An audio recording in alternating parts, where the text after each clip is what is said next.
kambal for a day. Ay si Daira naman ay maging kakambal ko. At si Mayrasel naman ay magiging kambal ko rin. 1, 2, 3, go! Hi guys!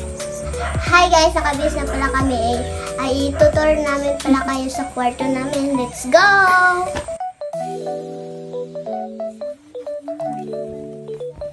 Hoy, sino yung maunang kwarto? Akin o sa'yo? Sa'yo. So, let's go, guys! So, ito pala yung kwarto ko, guys. And, ayan. Ito yung papahinganan ko pag ma-stress ako. Ayun lang, guys. Bye. Ito naman yung kwarto ko. Dito ako matutulog. Ito pala yung phone ko. At dito ko natulog.